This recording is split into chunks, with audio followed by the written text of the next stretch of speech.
La loi de stabilité approuvée par la Chambre des députés établit qu'aucune loi nationale ne pourra intervenir sur les compétences des provinces de Trento et de Bolzano en ce qui concerne la finance locale.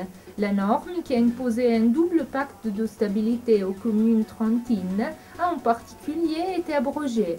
Cette loi prévoit également la prorogation de l'éco-bonus de 55% pour les interventions de requalification énergétique des édifices et des habitations.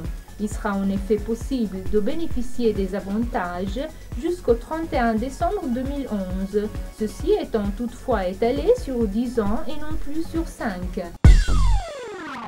Un programme provincial jusqu'à la fin de la législature avec des objectifs. Notizia 2. Un programme provincial jusqu'à la fin de la législature avec des objectifs et des lignes directrices jusqu'en 2012. C'est le plan 131. Bien que le chiffre relatif aux donneurs de sang ait augmenté depuis 2005, l'objectif est celui d'arriver à 23 000 unités par an dans les 24 mois qui viennent pour réussir à atteindre un seuil de sécurité et d'autonomie. L'autosuffisance de la province de Trento est toujours à la limite, surtout en ce qui concerne les globules rouges. C'est la raison pour laquelle les associations envisagent entre autres d'élargir la base des donneurs, surtout parmi les jeunes à Trento et Rovereto, mais aussi dans les vallées. Il a même été décidé pour les années à venir de récolter les cellules souches.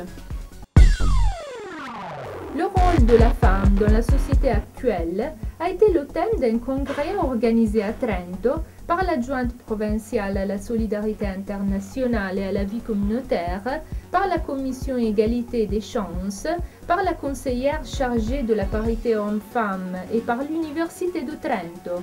Le taux de chômage est presque le double pour les femmes par rapport aux hommes sur le territoire provincial.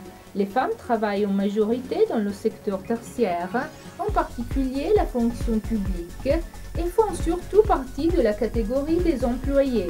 Très peu de femmes arrivent à occuper un poste de cadre et le contrat sont à temps partiel dans 30% des cas. Les économies des mairies trentines passent également par l'ordinateur. C'est ce dont on a parlé lors d'un congrès au Consorzio dei Comuni, groupement des communes à Trento. De nombreuses autorités administratives sont en train d'évaluer le passage au logiciel libre. La mairie de Rovereto a été une des premières dans le Trentin à l'utiliser. OpenOffice est installé depuis quelques mois dans tous les bureaux de la ville, ce qui signifie moins de dépenses, avec une économie de plus de 300 000 € pour les 3 années à venir. Ce choix s'inscrit dans un plan d'économie des administrations municipales en vue des restrictions qui s'annoncent pour faire face à la crise économique. La musique du grand compositeur allemand Wagner reviendra dans le Trentin, ou plutôt y arrivera pour la première fois, grâce à l'orchestre Haydn de Bolzano et Trento, qui fête le 50e anniversaire de sa fondation. Un événement extraordinaire a été organisé en cette occasion. Le concert wagnérien avec des solistes et l'orchestre aura lieu le 1er décembre à l'Auditorium Santa Chiara de Trento. Le chef d'orchestre Gustav Kuhn dirigera le premier acte de la Valkyrie et le troisième acte de Siegfried, c'est-à-dire les deux moments les plus significatifs de la tétralogie de l'année du Nibelin. La lecture du poème Il mago di Natale, le magicien de Noël de Gianni Rodari, a ouvert le marché de Noël de Trento qui en est à sa 18e édition. 6 000 personnes ont attendu l'inauguration en se précipitant derrière la fanfare des chasseurs alpins quand elle a franchi l'arc qui sert d'entrée au marché Piazza Fiera. Les organisateurs espèrent bien entendu dépasser les 535 000 visiteurs de l'an dernier, avec 10 millions d'euros de recettes pour la ville.